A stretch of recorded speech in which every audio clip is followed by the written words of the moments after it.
चल गया।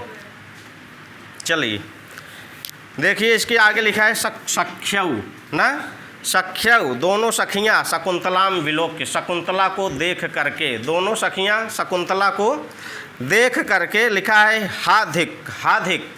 अब यहाँ से देखिए शकुंतला चली गई है ना, वहाँ शिवास्ते पंथान संध के नीचे लिखा है निष्क्रांता शकुंतला सहयायिनश्च ना, शकुंतला अपने साथियों के साथ, मतलब जो जो शकुंतला के साथ हस्तिनापुर जाने वाले हैं उनके साथ शकुंतला निकल जाती है, अर्थात चली जाती है। ठीक, रंगमंच हो पे ये नाटक है ना, रंगमंच पे नाटक खेला जा रहा है, तो उस रंगमंच पर जितने लोग शकुंतला के साथ हस्तिनापुर जाने वाले हैं वो लोग सब शकुंतला के साथ निकल रहे हैं। ठीक, अब इसके बाद दोनों सखियाँ कह रही हैं शकुंतलाम विलोक्य, शकुंतला को देख करके हाधिक, हाधिक हाय हाय, अंतरहिता अंतरहित हो गई, चली गई ना शकुंतला वन राज्या, इस वन प्रांत से, इस वन राज्य से हमारी प्रिय सखी शकुंतला अंतरहिता अंतरहित हो गई, अर्थात चली गई, ओझल हो गई ना।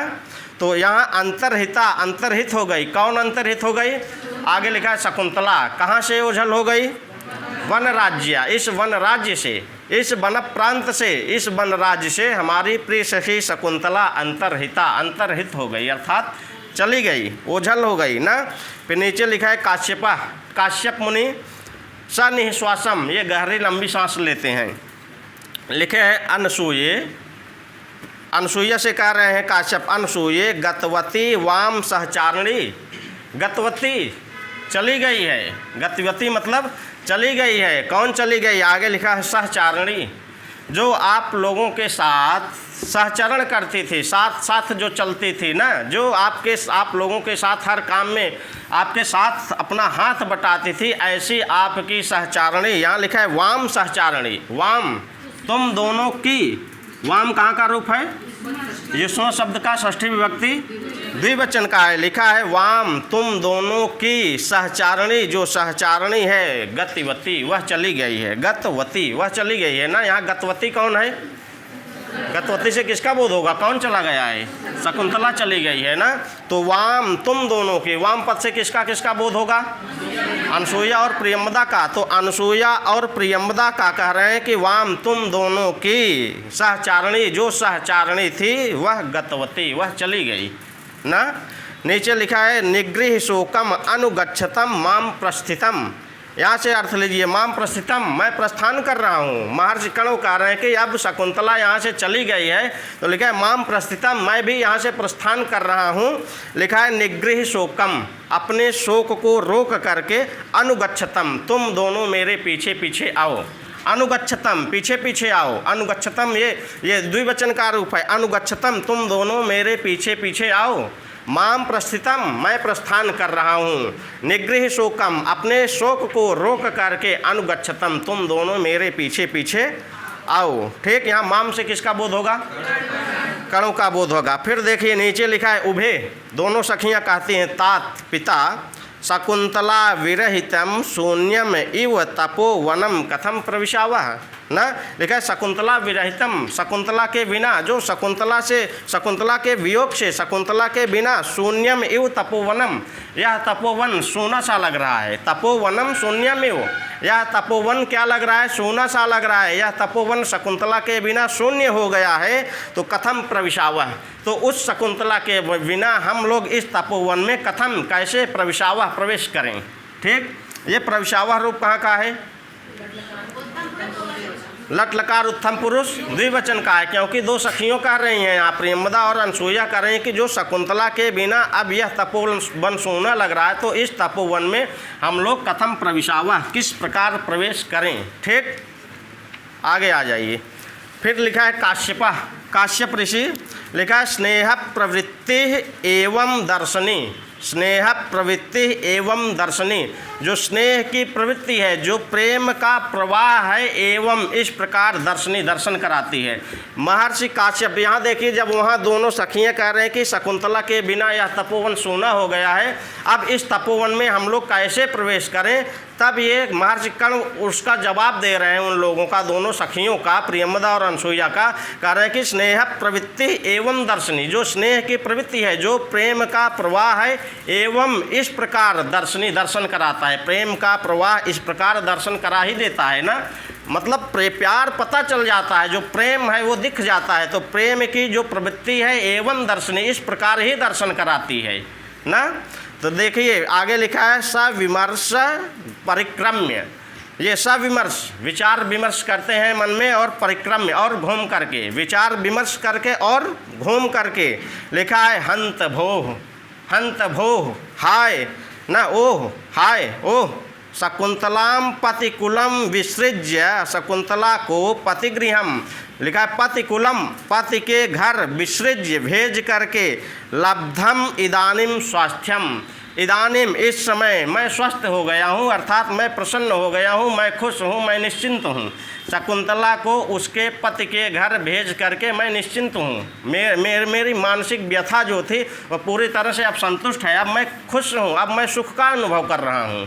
ठीक, तो ये सूक्ति वाक्य आपकी है स्नेह प्रवृत्ति एवं दर्शनी। ये किसका कथन है? काश्यप का। हंत भो शकुंतलाम पतिकुलम विसृज्य लब्धम इदानीम स्वास्थ्यम, शकुंतला को उसके पति के घर भेज करके क्या लब्धम इदानीम मतलब इस समय स्वास्थ्यम मैं स्वस्थ का अनुभव कर रहा हूँ, मैं सुख का अनुभव कर रहा हूँ ना। नीचे लिखा है कुतः कैसे, कुतः कैसे ना।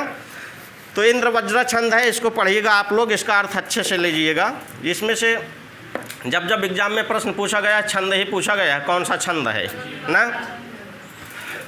चलिए, अर्थो ही कन्या पर की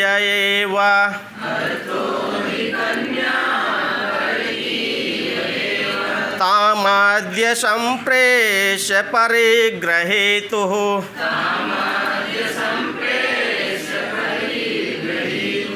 जातो ममायं विशदा प्रकामं,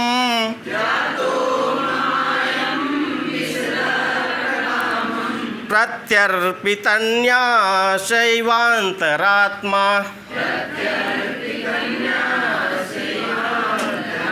यहाँ से पढ़िए, जातो ममायं विशदा प्रकामं,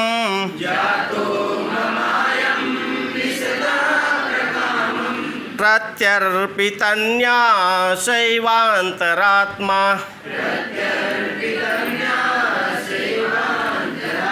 तीसरी लाइन से अर्थ लीजिएगा। लिखा है ममायम, मम अयम ममायम, कौन सी संधि हुई, कौन सी संधि हुई? तो मम अयम ममायम, यहाँ से लीजिए मम अयम, आगे एकदम अंतिम लिखा है अंतरात्मा, इसको इसके साथ जोड़ दीजिए, मम अयम अंतरात्मा, मेरी यह अंतरात्मा, बन गया अर्थ, मम अयम अंतरात्मा, मेरी यह अंतरात्मा। तीसरी लाइन में लिखा है प्रकामम विशदः जातः, प्रकामम मतलब अत्यधिक, विशदः मतलब सुख प्रसन्न न, जाता मतलब हो, मतलब यह मेरा अंतर्मन, मम अयम अंतरात्मा, मेरा यह अंतर्मन प्रकामम विशदः जाता, अत्यधिक प्रसन्न है, अत्यधिक सुखी है। यह मेरा अंतर्मन जो है अत्यधिक सुख का अनुभव कर रहा है। ठीक, प्रकामम विशदः जाता, अत्यधिक प्रसन्न हूँ मैं, मेरी यह अंतरात्मा अत्यधिक प्रसन्न है। यही कह रहे हैं, मम अयम अंतरात्मा, मेरी यह अंतरात्मा प्रकामम विशदः जाता, यह अत्यंत प्रसन्न हो गया है। क्यों प्रसन्न हो गया है इनका अंतर्मन? तो यहाँ देखिए लिखा है एक शब्द प्रत्यर्पितन न्यास ना, न्यास मतलब धरोहर, न्यास मतलब धरोहर, प्रत्यर्पित कर दिया गया है। जैसे किसी व्यक्ति के द्वारा कोई संपत्ति ली गई है, वह उस संपत्ति को लौटा करके क्या हो जाता है, संतुष्ट हो जाता है, उसका मन सुखी हो जाता है ना। उसी प्रकार उसी व्यक्ति के समान, जैसे यहाँ लिखा है ना, मानो किसी की धरोहर को वापस कर देने वाले व्यक्ति के समान, ममायम अंतरात्मा, मेरी यह अंतरात्मा प्रकामम विशदः जाता, अत्यंत प्रसन्न हो गई है ना। तो यह इसमें आपका अलंकार भी पूछा जाता है, इसमें उत्प्रेक्षा अलंकार होगा। मानो यहाँ से लिखा है ना, इव अंतर प्रत्यर्पित न्यास इव ना, प्रत्यर्पित न्यास मतलब जैसे कोई व्यक्ति किसी की धरोहर को वापस करके संतुष्ट हो जाता है, उसी व्यक्ति के समान मैं भी इस शकुंतला रूपी धरोहर को उसके पति के पास भेज करके मेरा यह अंतर मन भी एकदम पूरी तरह से संतुष्ट हो गया है, मैं इस टाइम सुख की अनुभूति कर रहा हूँ ना। तो यहाँ से ले मम अयम, मेरी यह अंतरात्मा, लिखा मम अयम अंतरात्मा, मेरी यह अंतरात्मा प्रत्यर्पित न्यास इव, मानो किसी की धरोहर वापस कर देने वाले व्यक्ति के समान प्रकामम विशदः जाता, अत्यंत प्रसन्न हो गया है। मेरा यह अंतर्मन अत्यंत प्रसन्न हो गया है। किसकी तरह इनका अंतर्मन प्रसन्न हुआ है? प्रत्यर्पित न्यास इव, जैसे कोई व्यक्ति किसी की संपत्ति लिया रहता है, उसकी संपत्ति उसको वापस करके वह व्यक्ति संतुष्ट हो जाता है, उसी तरह से यह मेरा मन भी क्या हो गया है? प्रकाम विशदः जाता, अत्यंत प्रसन्न हो गया है। 2 लाइन का अर्थ बन गया। सबसे ऊपर की लाइन देखिए, लिखा है अर्थो ही कन्या परकीय एव ताम अद्य संप्रेष्य परिग्रहीतु, ना। तो यहाँ से अर्थ लीजिए, ही मतलब क्योंकि कन्या परकीय एव अर्थ है, ना, क्योंकि कन्या परकीय एव अर्थ, जो कन्या है यह परकीय एव, पराई मतलब यहाँ दूसरे की ही, पर की ही अर्थ संपत्ति है, धन है। जो कन्या है यह दूसरे की ही संपत्ति है, इसलिए दूसरे की संपत्ति को मैं, जिसकी संपत्ति मैं उसको वापस करके मैं इस टाइम बड़ा सुख का अनुभव कर रहा हूँ, मैं बड़ा प्रसन्न हो गया हूँ, मेरा अंतर्मन बहुत सुखी है, ना। तो यही लिखा है ही मतलब क्योंकि कन्या, जो कन्या होती है परकीय एवं अर्थ, ये दूसरे के ही संपत्ति होती है। नीचे देखिए दूसरी लाइन लिखा ताम अद्य संप्रेष्य परिग्रहीतु, अद्य मतलब आज, ताम मतलब उस किसको? शकुंतला को। परिग्रहीतु, परिग्रहिता किसको कहा जाता है? जब विवाह के टाइम पति जो है अपने पत्नी का हाथ पकड़ करके अग्नि परिक्रमा करता है, तो वो जो हाथ पकड़ के करके परिक्रमा करता है तो वो परिग्रहिता होता है पति। तो यहाँ परिग्रहिता पद से यहाँ दुष्यंत का बोध होगा। तो लिखा अद्य आज ताम, उस शकुंतला को परिग्रहितु, उसके पति के पास संप्रेष्य भेज करके, बन गया अर्थ ना।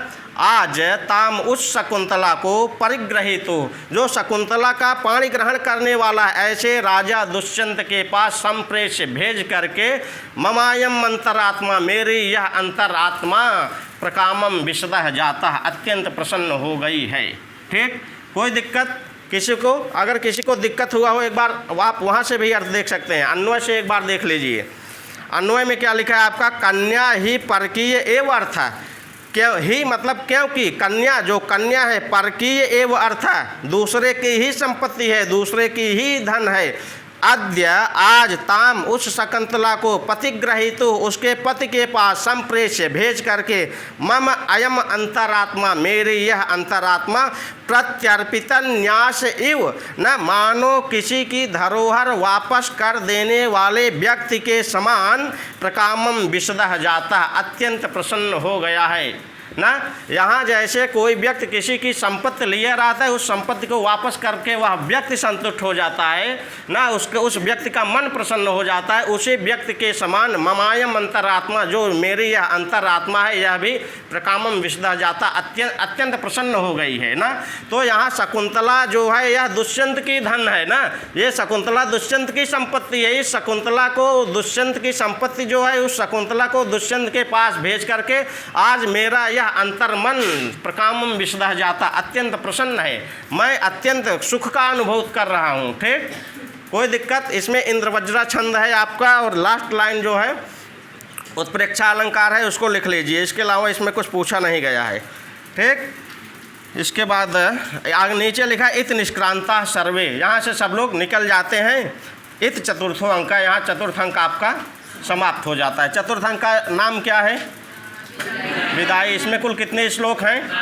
महर्षि कर्ण के द्वारा कितने श्लोक बोले गए हैं? 14। सब के सब 22 श्लोक आपको याद करके आना है, क्योंकि इसके बाद हम लोग पुछाई शुरू करेंगे। हम लोग शनिवार को जो क्लास रखे हैं, रिवीजन क्लास, अब ग्रंथ समाप्त हो गए, अब रिवीजन क्लास हमारी सैटरडे से चालू हो जाएगी। ठीक, संडे को टेस्ट होगा, इस संडे को नहीं, अगले संडे को। लेकिन अब इस बार जो सैटरडे आएगा, अभिज्ञान शाकुंतल का चतुर्थ अंक पूरा का पूरा हम रिवीजन करेंगे, प्रस्तावना सहित, भरत वाक्य के सहित। ठीक, चलिए इसके बाद हम लोग भरत वाक्य भी देख लें, वहाँ से भी प्रश्न पूछा जाता है आपका।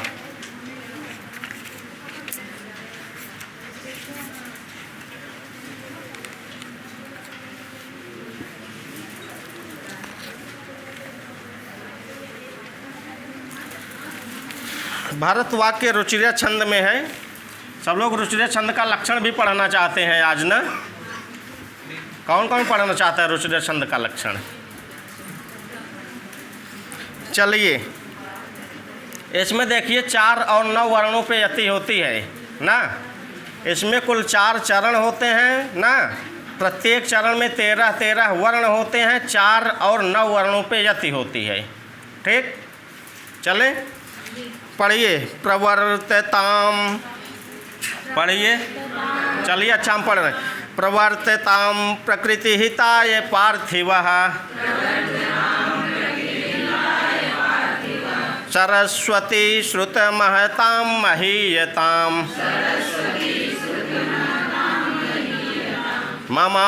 ममापि च क्षपयतु नीललोहितः पुनर्भवं परिगत शक्तिरात्मभू। यहाँ से आप अर्थ लीजिए। पहली लाइन से लिखा है प्रवर्तताम प्रकृति हिताय पार्थिवः सरस्वती श्रुत महताम महीयताम मम अपि च क्षपयतु नीललोहितः पुनर्भवं परिगत शक्ति आत्मभूः। यहाँ लिखा है परिगत शक्ति आत्मभूः, वहाँ रखा विसर्ग है। ठीक, तो देखिए पहली लाइन से एकदम उल्टा इसका लेंगे। लिखा है प्रवर्तताम प्रकृति हिताय पार्थिवः, यही लिखा है ना, प्रवर्तताम प्रकृति हिताय पार्थिवः। तो पीछे से अर्थ लीजिए पार्थिवः। पार्थिवः मतलब पृथ्वी का जो ईश्वर होता है उसको पार्थिव कहते हैं ना। यहाँ जो है ना आपका पृथिव्याः ईश्वरः, यहाँ आपका तत्सेश्वरः एक सूत्र है, तत्सेश्वरः। इस सूत्र से इसमें ऐ प्रत्यय हुआ है। तत्सेश्वरः सूत्र से ऐ प्रत्यय हुआ है, बना है पार्थिवः। ठीक, तो लिखा है पार्थिवः जो पृथ्वी का ईश्वर है। पार्थिवः में आप लोग लिख लीजिए तत्सेश्वरः सूत्र से पृथ्वी धन ऐ। वहाँ से मार्कर ले लीजिए, मार्कर हमारे बैग में होगी। तो लिखा है पार्थिवः पृथिव्याः ईश्वरः। आप अपने हाथ से लिखिए, शुद्ध उच्चारण तो बोल रहे हैं। पृथिव्याः ईश्वरः बराबर पार्थिवः। तत्सेश्वरः सूत्र से पृथ्वी धन ऐ बनेगा तब आपका पार्थिव। ठीक, रुकिए हम लिख दे रहे हैं, आ रहा है मार्कर।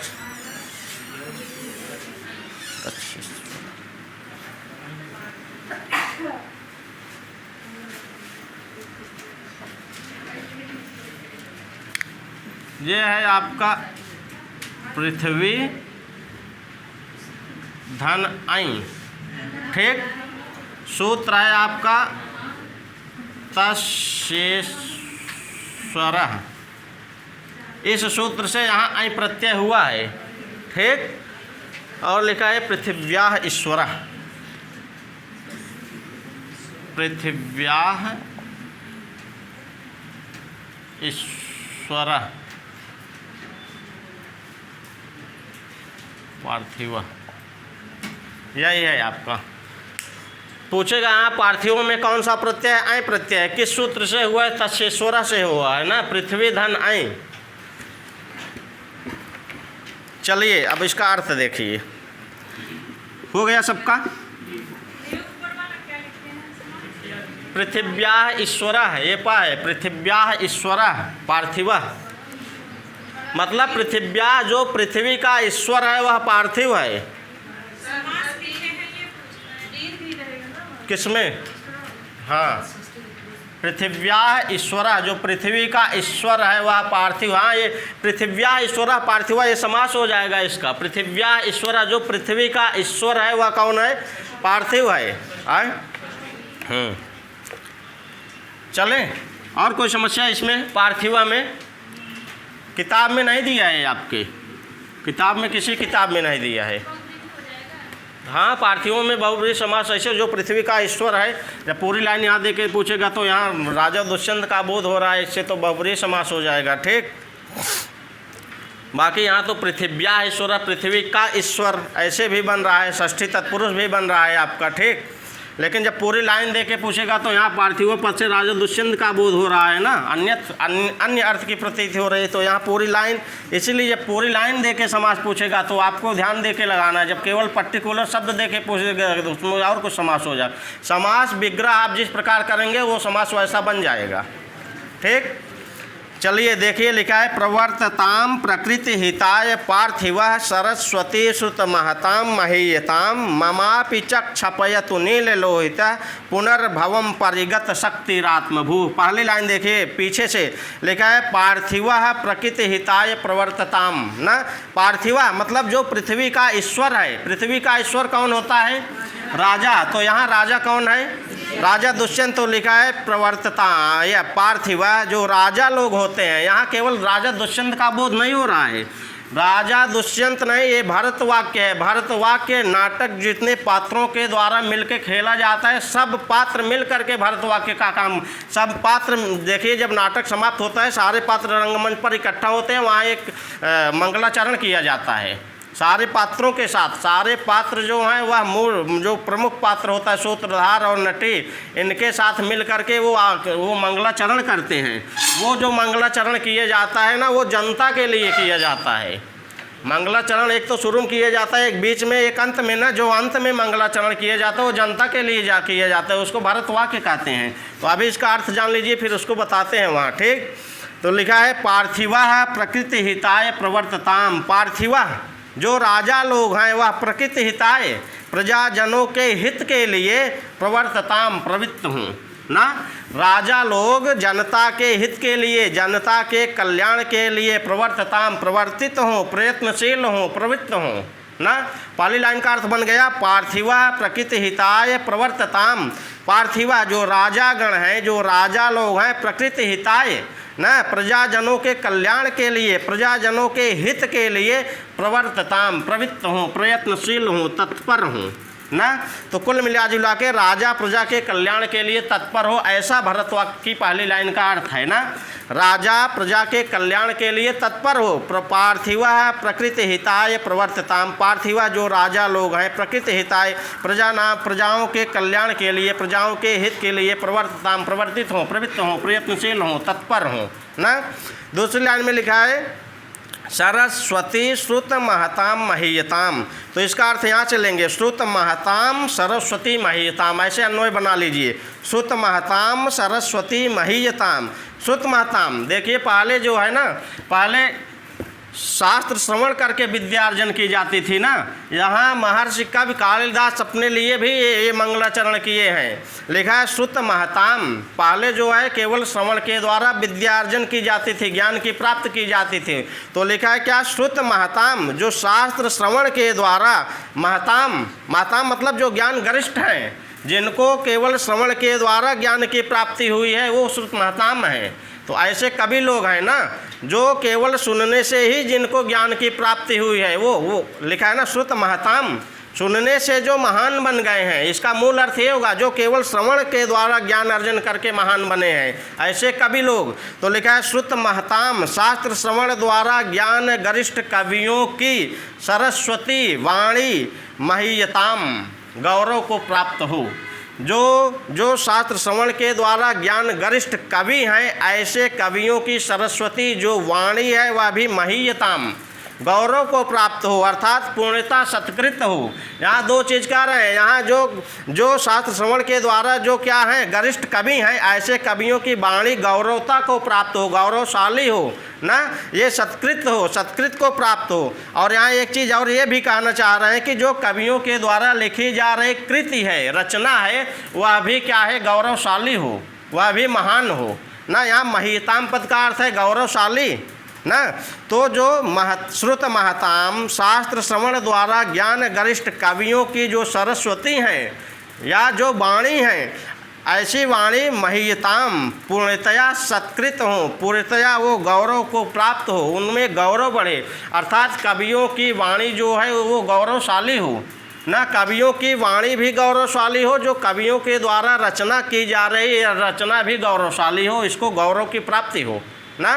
तो लिखा श्रुत महताम सरस्वती महीयताम। जो श्रुत महताम शास्त्र श्रवण द्वारा ज्ञान गरिष्ठ जो कवि हैं, ऐसे कवियों की जो सरस्वती हैं वाणी महीयताम पूर्णतया सत्कृत हों, अर्थात गौरव बढ़े, उनके वाणी में गौरव बढ़े, वो गौरव को प्राप्त हों। ठीक। नीचे लिखा है ममापि च क्षपयतु नील लोहितः पुनर्भवम परिगत शक्ति आत्मभू।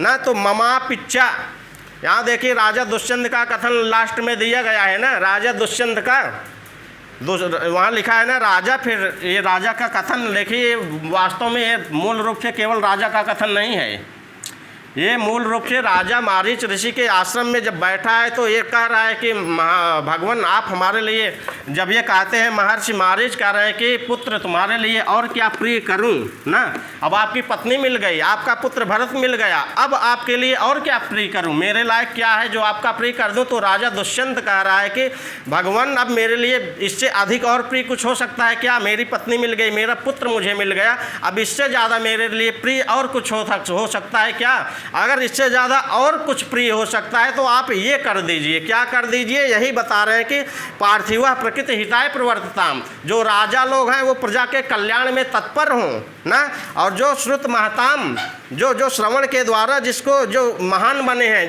जिनकी वाणी क्या है उत्कृष्ट है हुई है, ऐसे कवियों की सरस्वती वाणी को महीयताम, उनकी वाणी जो है गौरवशाली हो, ये गौरव को प्राप्त हो ना, और ममा पिचा मेरे लिए भी, ममा पिचा और मेरे लिए भी, नीचे लिखा है पुनर्भवम, तीसरी लाइन में लिखा है छपयतु ना, पुनर्भवम ममा पिचा मेरा भी, पुनर्भवम यह जो पुनर्जन्म है ना, छपयत यह नष्ट हो, छपयत मतलब नष्ट हो, क्षीण हो, मतलब ये अपने मोक्ष की बात कर रहा है। यहाँ पे राजा दुष्यंत अपने मोक्ष की बात कर रहा है कि जो हम लोग इस पृथ्वी पर बार बार जन्म लेते हैं तो यह पुनर्भवम, तो ये जो हमारा पुनर्जन्म है, बार बार जो हम लोग पृथ्वी में जन्म ले रहे हैं, यह छपयत नष्ट हो जाए, यह क्षीण हो जाए, अर्थात मुझे मोक्ष की प्राप्ति हो, मैं इस पृथ्वी पर फिर से जन्म न लूँ ना। तो ममापि चक छपयतु, मेरा भी पुनर्जन्म, मेरा भी पुनर्भवम पुनर्जन्म जो है छपयत क्षीण हो जाए, नष्ट हो जाए, अर्थात मेरा पुनर्जन्म मुझे पुनर्जन्म से निवृत्त करिए, मुझे मोक्ष की प्राप्ति मिले ना।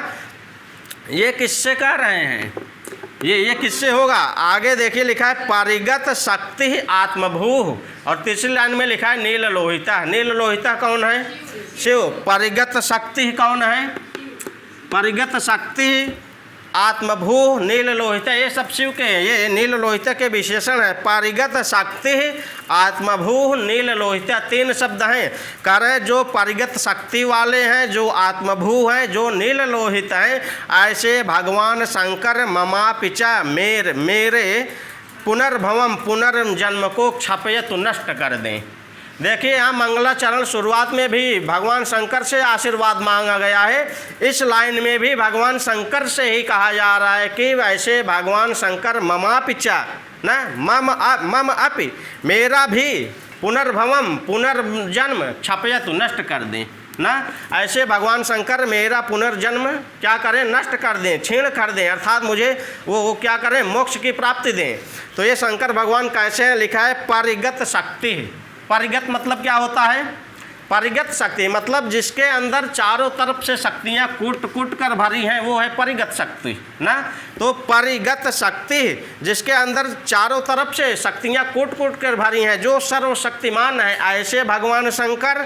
आगे लिखा है आत्मभूः, आत्मभूः जो स्वयं उत्पन्न, जो अपने आप उत्पन्न होने वाले, भगवान शंकर को किसी ने उत्पन्न नहीं किया, ये आत्मभूः हैं, इसलिए इनका नाम स्वयंभू है। स्वयंभू लिखा है ना, वहाँ लिखा जाता है आपका स्वयं भू, जो स्वयं उत्पन्न वाले हो, इसका मतलब है उत्पन्न, जो स्वयं उत्पन्न होने वाले हैं वो है स्वयंभू। जो आत्मभू, जो अपने आप उत्पन्न होने वाले हैं वो है आत्मभू ना। तो लिखा है परिगत शक्ति, जो सर्वशक्तिमान है, जिनके अंदर चारों तरफ से शक्तियाँ कूट के भरी हैं, ऐसे भगवान शंकर। और जो आत्मभू, जो अपने आप उत्पन्न होने वाले हैं, ऐसे भगवान शंकर। तीसरी लाइन में लिखा है नील लोहिता। नील लोहिता, लोहित मतलब होता है रक्त, जिनका रक्त नीला हो गया है विष पी लेने के कारण, जिनका रक्त नीला हो गया है, ऐसे भगवान शंकर मम अपिचा मेरा भी पुनर्भवम छपयतु, मेरा पुनर्जन्म क्षीण करें ना। कोई दिक्कत। अंतिम लाइन देखिए, इसमें से तीन लाइन सूक्ति वाक्य हैं। इसमें आपका पहली लाइन भी सूक्ति वाक्य है, दूसरी लाइन भी सूक्ति वाक्य है, चौथी लाइन भी सूक्ति वाक्य है। तीन लाइन सूक्ति वाक्य है ना। इसमें पूछा जाएगा ये किस ग्रंथ से है, किसका भरत वाक्य है, इसमें कौन सा छंद है, ज़्यादातर यही पूछा जाता है। अभिज्ञान शाकुंतल का भरत वाक्य क्या है, अभिज्ञान शाकुंतल के भरत वाक्य में कौन सा छंद है ना। तो पूरा अर्थ बन गया सबका। एक बार ऊपर से देखिए, लिखा है प्रवर्तताम प्रकृति हिताय पार्थिवा सरस्वती सुत महताम महीताम ममापि चक्षपयतु नील लोहित पुनर्भवम परिगत शक्तिरात्मभू ना। लिखा है पार्थिवा प्रकृति हिताय प्रवर्तताम। पार्थिवा, पार्थिव पद से किसका बोध होगा, राजा गणों का। राजा लोग, यहाँ दुष्यंत केवल अपने लिए नहीं कह रहा है, ये कह रहा है मारीच से अगर आप और भी कुछ प्रिय करना चाहते हैं तो इस धरती के जो राजा लोग हैं, ऐसे राजा लोग प्रकृति हिताय प्रवर्तताम, प्रकृति के हित के लिए काम करें, ठीक, प्रकृति के हित में प्रवर्तित हों, प्रकृति के हित के लिए प्रयत्नशील हों। और सरस्वती श्रुत महताम, श्रुत महताम सरस्वती महीयताम, श्रुत महताम जो शास्त्र श्रवण द्वारा ज्ञान गरिष्ठ कवि हैं, ऐसे कवियों की सरस्वती जो वाणी है वह महीयताम, वो गौरव को प्राप्त हो। और क्या हो, ममापि चक्षपयतु नील लोहिता पुनर्भवम परिगत शक्ति आत्मभू ना। तो परिगत शक्ति जो सर्वशक्तिमान है, जिनके अंदर चारों तरफ से शक्तियाँ कूट कूट के भरी हैं, ऐसे परिगत शक्ति वाले भगवान शंकर। और जो आत्मभू जो अपने आप उत्पन्न होने वाले हैं, ऐसे भगवान शंकर। और जो नील लोहिता जो जिनका रक्त नीला हो गया है, ऐसे भगवान शंकर। मम अपिचा और मेरा भी पुनर्भवम क्षपयतु, मेरा जो पुनर्जन्म है इसको क्षपयतु नष्ट कर दें, ठीक, अर्थात मुझे मोक्ष की प्राप्ति हो, मैं इस पृथ्वी पर बार बार जन्म न लूँ ना, कोई दिक्कत। बस ये इतना है। इसमें जो है आपका रुचिरत छंद है, 3 लाइन सूक्ति वाक्य है, अभिज्ञान शाकुंतल का भरत वाक्य है, इतना ही पूछा जाएगा प्रश्न आपके लिए। बाकी इसमें जो छंद है उसको हम बता दे रहे हैं। छंद अगर इसमें देखिए प्रवर्तताम लिखा है, ये इसका प्रकृत प्रत्यय क्या होगा, प्रवर्तताम प्र उपसर्ग पूर्वक वृत्त धातु से लोट लकार प्रथम पुरुष एक वचन का रूप है ये प्रवर्तताम। इसका रूप चलेगा प्रवर्तताम, प्रवर्तेताम, प्रवर्तनताम ना। इसके बाद एक है आपका रूप, पूछेगा नहीं, केवल ये पूछेगा ये कहाँ का है, इतना इसमें इसका प्रकृत प्रत्यय क्या है। रूप जो है आत्मनेपदी का है, आप जाके खोज के रूप चंद्रिका से आप लिखिएगा वहाँ। हम यहाँ रूप, कल सत्येंद्र सर भी आज आ गए हैं, कल से उनकी क्लास रहेगी, आप रूप उनसे खूब पढ़िए, शब्द रूप, धातु रूप, जितने रूप हैं सर्वनाम रूप, ठीक। कल से शब्द रूप धातु रूप की भी क्लास चलेगी। तो प्रवर्तताम लिखा है ना, प्र उपसर्ग पूर्वक वृत्त धातु है, ये प्र प्लस वृत्त धातु है, ये लोट लकार का है, प्रथम पुरुष एक वचन का है। इसके बाद प्रकृति हिताय एक शब्द आया है। प्रकृति हिताय में कौन सी विभक्ति है, चतुर्थी विभक्ति। यहाँ किस सूत्र से हुई है,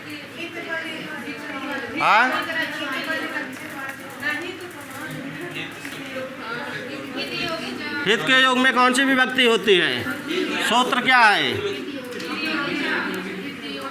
हाँ, तादर्थे चतुर्थी वाच्य क्या कहता है, तादर्थे चतुर्थी वाच्य क्या कहता है, उसी सूत्र से यहाँ चतुर्थी विभक्ति हुई है, वहाँ नोट कर लीजिए अपने किताब में ही। यहाँ पूछेगा, यहाँ प्रकृति हिताय में चतुर्थी विभक्ति किस सूत्र से हुई है, तो यहाँ तादर्थीय चतुर्थी वाच्य से हुई है।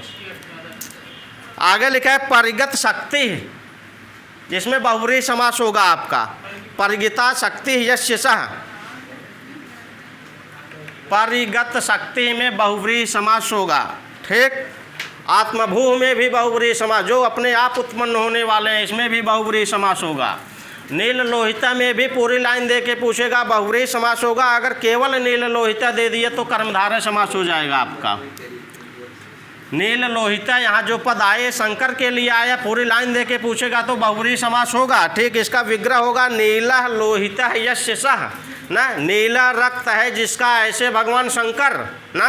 और जब वहाँ केवल पूछेगा नील लोहिता, केवल पर्टिकुलर शब्द दे के पूछेगा, वहाँ कर्मधारय समास होगा, बनेगा आपका यहाँ नीलश्चासव लोहितश्चा। क्या हुआ, किसमें, हाँ हाँ हाँ हाँ, यहाँ ऐसे इसका विग्रह लिख दें, लिखना जरूरी है क्या, रुकिए रहिए, बता दे रहे हैं गुरु।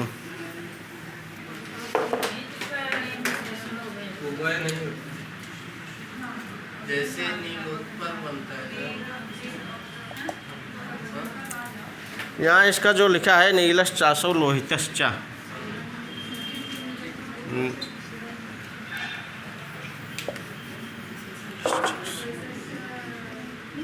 नीलश्चासौ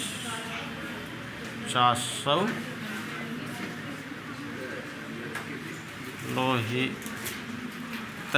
ये कर्मधारय समास हो जाएगा इसमें। केवल जब ये शब्द दे के पूछेगा तब, लेकिन अगर पूरी लाइन दे के पूछेगा इसमें बहुब्रीहि समास होगा ना, क्योंकि यहाँ शंकर भगवान का बोध हो रहा है इससे। नील लोहित, तो इसका हो जाएगा नीला लोहित है यस्य सः, नीला रक्त है जिसका, ऐसा कौन? भगवान शंकर। ठीक, इसके बाद आइए इसमें हम लोग छंद देख लेते हैं। बस अभिज्ञान शाकुंतल यहीं आज हो जाएगी समाप्त। हटा दें।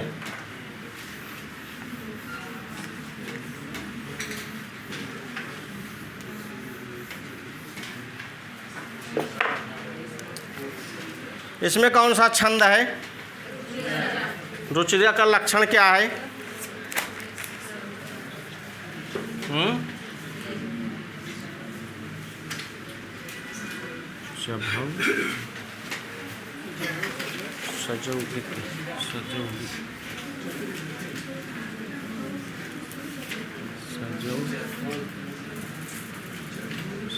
गीति रुचिरा चतुर्ग्रही।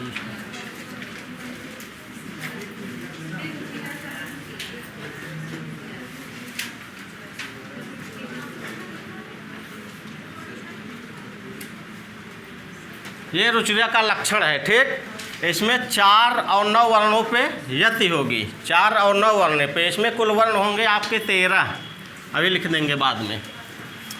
छंद निकालना किसको आता है? या माता राज भान सलगा से, या माता राज भान सलगा, यही है ना। देखिए इसमें लघु गुरु, इसको देखना। ये क्या है आपका? लघु। ये क्या है? ये क्या है? लघु। ये क्या है? ये क्या है? ये क्या है? ये क्या है? लघु गुरु। ये क्या है? लघु। ये गुरु हो जाएगा, ये लघु, ये गुरु। ये इसका लक्षण है। 3 पे होती है ना, ऐसे बन जाएगा, ऐसे बन जाएगा, अंतिम में एक गुरु होगा ना। देखिए इसका जो लक्षण है, रुचिरा ये समवृत्त छंद है। समवृत्ति, समवृत्त मतलब समझते हैं, मतलब जिसके चारों चरण में समान स्थिति देखी जाती है वह समवृत्त छंद कहा जाता है। तो रुचिरा में जो 4 चरण होंगे, चारों में एकदम समान स्थिति देखी जाएगी। ठीक, और यहाँ लिखें यह एक वर्णिक छंद है। रुचिरा वर्णिक छंद है। इसमें वर्णों की गिनती करेंगे हम लोग। इसमें 4 चरण होते हैं, प्रत्येक चरण में 13 वर्ण होते हैं। तो 13 चौक कुल 52 वर्ण होते हैं ना। कुल कितने वर्ण होते हैं? 52 वर्ण होते हैं। तो लिखा है इस छंद में गणों का क्रम, इसको लिख लीजिए, जगण भगण सगण जगण गुरु। देखिए ये है आपका क्या? जगण, जगण भगण सगण जगण, ये अंतिम में एक गुरु होता है। ठीक, जिसमें गण जो है क्रम से होते हैं, क्रम से जगण भगण सगण जगण, और अंतिम जो होता है वह गुरु होता है। तो चारों चरण में इसके ऐसे सेम स्थिति मिलेगी, जगण भगण सगण जगण गुरु। इसीलिए ये समवृत्त छंद कहलाता है। रुचिरा जो है या तो वर्णिक छंद है, ये इसमें वर्णों की काउंटिंग होगी, लेकिन ये समवृत्त छंद भी कहा जाएगा। समवृत्त छंद वो होता है जिसके चारों चरण में समान स्थिति दिखाई दे। समान स्थिति तब दिखाई देगी जब चारों चरण में जगण, भगण, सगण, जगण, गुरु ये एकदम क्रम से मिलेंगे, तब ये समान दिखाई देंगे ना।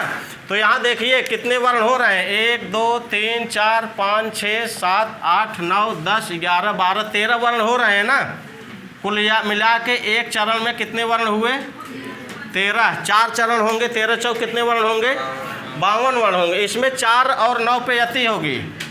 देखिए लिखा है जिस इसका अर्थ ऐसे बनेगा, जिस छंद में जगण, भगण, सगण, जगण और अंतिम वर्ण जो है गुर होगा वह रुचिरा नामक छंद कहा जाएगा। इस रुचिरा छंद में चतुर मतलब 4, ग्रह अपने यहाँ कितने हैं, 9। तो 4 और 9 वर्णों पे जिसमें यति होगी वह रुचिरा छंद कहा जाएगा। और जिसमें क्रम से याद रखना है, जगण, भगण, सगण, जगण और लास्ट वाला जो है गुरु होगा वह रुचिरा छंद कहा जाएगा। हाँ, चतुर्ग्रही,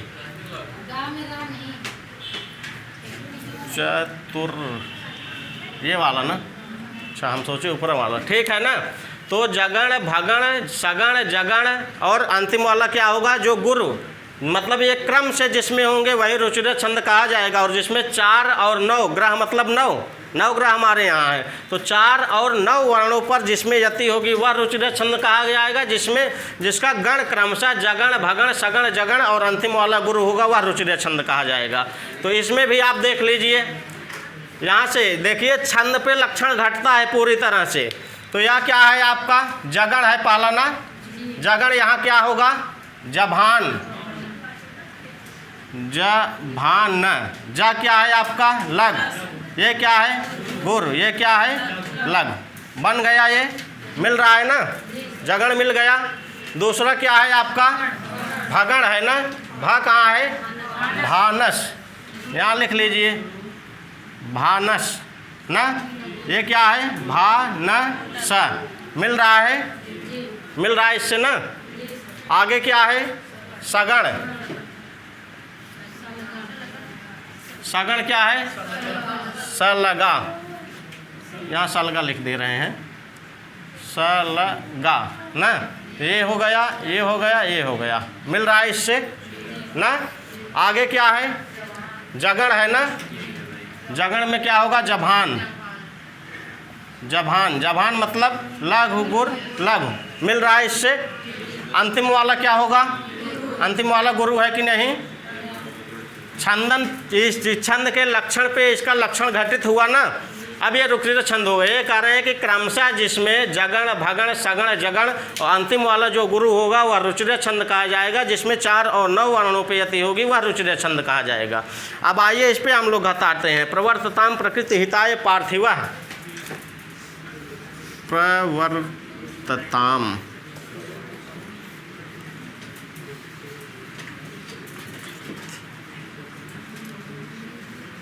हिताय पार्थिवा। देखिए आपको एक चीज़ क्लियर कर दें, अगर अनुस्वार रहेगा जिस पे वो गुरु होगा, विसर्ग जिस पे रहेगा वो गुरु होगा, जो संयुक्त अक्षर होगा उसके ठीक पहले वाला गुरु होगा। चतुर ये वाला कहाँ है, उसमें नहीं दिया है तो हो सकता है मिस प्रिंट हो गया हो गुरु। आप अपने हिसाब से ये क्या है जान रहे हैं, ये है आपका चतु, ये है ग्रहाई ना, ये विसर्ग का यहाँ रेफ हुआ है। आइए इस पे हम लोग घटाते हैं, इसको देखते हैं बनता है कि नहीं। सबसे पहले तो देखिए कुल 13 वर्ण होंगे कि नहीं, इसको गिनना है ना। तो 1 2 3 4 5 6 7 8 9 10 11 12 13 वर्ण है ना। कितने वर्ण हो गए आपके, 13 वर्ण हो गए। 4 और 9 पे आपकी यति होगी तो यहाँ हम रुक जाएंगे, प्रवर्तताम। फिर प्रकृति हिताय पार्थिवा, ये 9 हो गए, ये 4, 9 4 13 हो जाएंगे ना। इसको घटाइए इससे, पहले यहाँ से इसको निकालिए। ये क्या है, लघु है कि गुरु है बताइए, लघु। ये क्या होगा? गुरु हो जाएगा। क्यों ये गुरु हो गया? आगे संयुक्त अक्षर होने के कारण ये गुरु हो गया। फिर ये क्या है? लघु। ये क्या है? गुरु। ये क्या है? ये जो है गुरु तो है यही था, यहाँ ये भी लगा है अनुस्वार, इसलिए भी गुरु हुआ, आगे संयुक्त अक्षर है इसलिए भी गुरु हुआ। इसके कई रीजन है ना। ये क्या है आपका? लघु। ये क्यों लघु हो गया? यहाँ तो क्री है, ये क्यों लघु हो गया? आगे क्री लिखा है ना। ये संयुक्त अक्षर नहीं है, री जो है यह स्वर है। क्या है? स्वर। तो ये लघु हो गया। ये भी क्या हो गया? लघु। ये भी क्या हो गया? लघु। ये लघु, ये गुरु, ये लघु ना। ये क्या होगा आपका? गुरु। ये तो गुरु तो है, ये आगे संयुक्त अक्षर है इसलिए भी गुरु हो गया ना। ये क्या होगा आपका? लघु। ये क्या होगा? गुरु। क्यों हो गया? ये विसर्ग के कारण ना। अब बना लीजिए 3 3 का। 3 3 3 3, ये वाला गुरु है ना। अब मिला लीजिए, आपका मिल रहा है कि नहीं? इससे सेम जभान लिखा है या जगण लिखा है ना, जगण। तो ये आपका हो गया जभान ना। जभान मतलब मिल गया ना इससे एकदम सेम।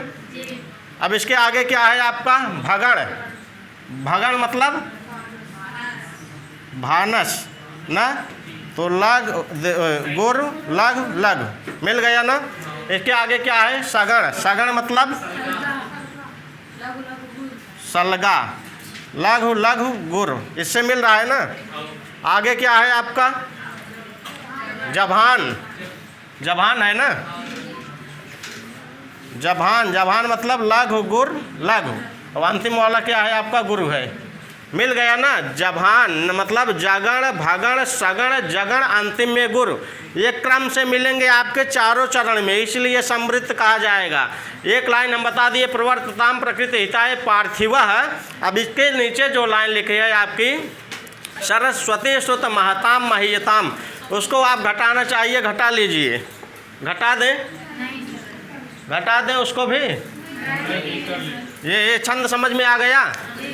रुचिरा छंद है। रुचिरा छंद में 4 चरण होते हैं, प्रत्येक चरण में 13 वर्ण होते हैं, कुल मिलाकर के 52 वर्ण होते हैं। इसमें जो ये चतुर मतलब 4 वर्णों पे यति होगी, ग्रह मतलब 9 ग्रह हमारे यहाँ है, तो 9 क्या वर्णों पर यति होगी। कोई दिक्कत? तो इसको आप लोग अच्छे से बना लीजिए। बाकी जो 3 लाइन है उसको आप अपने हिसाब से घटा लीजिएगा। घटाते समय केवल आपको 2-3 चीज़ ध्यान रखना है, अनुस्वार का, विसर्ग का, संयुक्त अक्षर का। जहाँ संयुक्त अक्षर होगा उसके ठीक पहले वाला गुरु होगा, जिस पे अनुस्वार होगा वह गुरु होगा, जिस पे विसर्ग होगा वह गुरु होगा। ठीक? बाकी जो गुरु होगा तो वो गुरु होगा ही, जैसे ता या हिता ये ना, ऐसे। कोई दिक्कत? छंद सबको समझ में आ गया? रुचिरा छंद का लक्षण क्या है? जभौ सजौ गीत रुचिरा चतुर्ग्रही। इसका उच्चारण होगा जभौ सजौ गीति रुचिरा चतुर्ग्रही। पढ़िए। यहाँ हल्का सा विराम लेंगे हम लोग, हल्का सा केवल। जभौ सजौ गीति रुचिरा चतुर्ग्रही। प्रवर्तताम प्रकृति हिताय पार्थिवः। थोड़ा सा रुकेंगे केवल। प्रवर्तताम प्रकृति हिताय पार्थिवः। छंद सबको समझ में आ गया? यहीं बंद कर दें अब। चलिए उनको बुला दीजिए, बंद करें सर को, क्योंकि वो पता नहीं क्या सिस्टम बना है कि और कोई करता है डिलीट हो जाता है। नहीं है, इसको एक बार वहाँ बीच से बंद करके तब बंद करिएगा।